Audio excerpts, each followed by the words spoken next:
Behavior learning theories, Pavlov and Skinner. Behavior learning theories. Behavior learning theories focus on the ways that pleasurable or unpleasant consequences of behavior change individuals' behavior over time and the ways individuals model their behavior on that of others. Two researchers who were involved in behavioral learning theories was Ivan Pavlov and B.F. Skinner. Ivan was one of the most important early researchers. Skinner was important for his studies of the relationship between behavior and consequences. Pavlov, classical conditioning. He was a Russian scientist that studied the digestive process in dogs.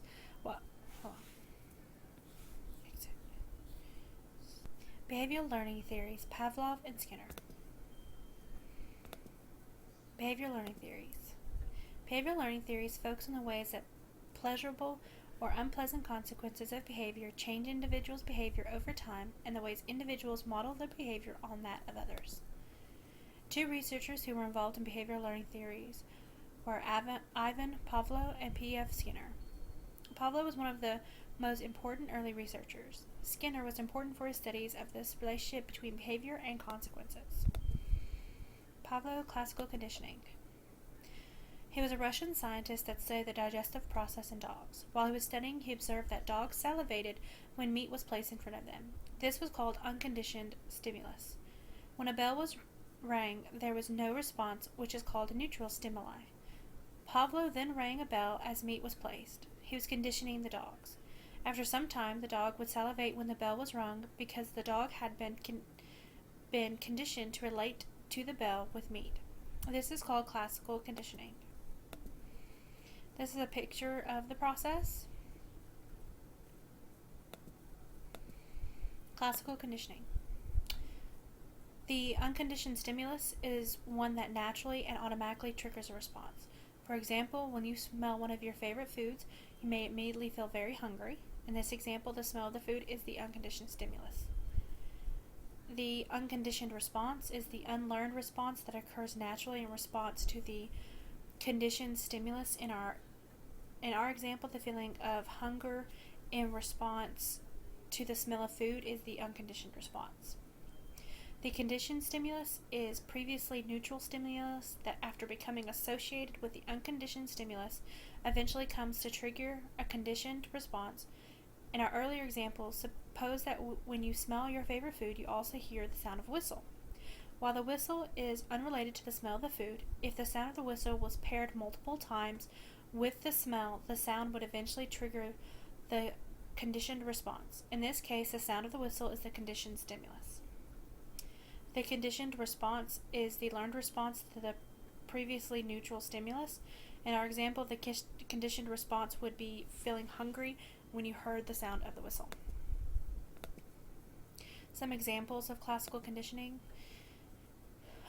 Your significant other often yells at you and makes you feel bad. Pretty soon you can't stand the look of that person and dump them. You meet another person who wears the same cologne or perfume. Although they seem nice, you just can't seem to get along with them.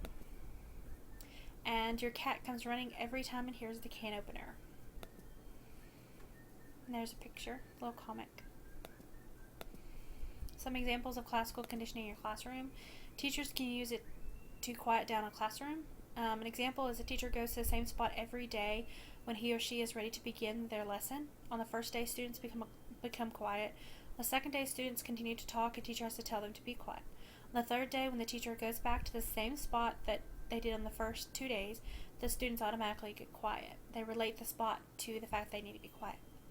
By repeating and modeling what you want your students to do every day, they will soon be conditioned to act the way that you see as fit for your classroom. Skinner, apparent conditioning. Skinner's work focuses on placing subjects in controlled situations and observing the changes in their behavior produced by systematic changes in the consequences of their behavior. Skinner believed that the best way to understand behavior was to look at the causes of an action and its consequences. He coined the phrase apparent conditioning. He based his work off of Edward Thorndike. Even though he built on Thorndike's work, he is considered the father of apparent conditioning. He designed the Skinner box to have a controlled condition to test and monitor his subjects. Skinner also identified 3 types of responses: neutral parents, reinforcers, and punishers, and we are going to talk about all of them. The Skinner box is just a picture of the Skinner box. Parent conditioning. Parent conditioning means changing of behavior by the use of reinforcement, which is given after the desired response. He identified 3 types of parents that can follow behavior. Neutral parents, responses from the environment that neither increases nor decreases the probability of a behavior being repeated. Reinforcers, responses from the environment that increase the probability of a behavior being repeated. Reinforcers can be either positive or negative, and we're going to talk about those. I'm going to talk about those in a little bit.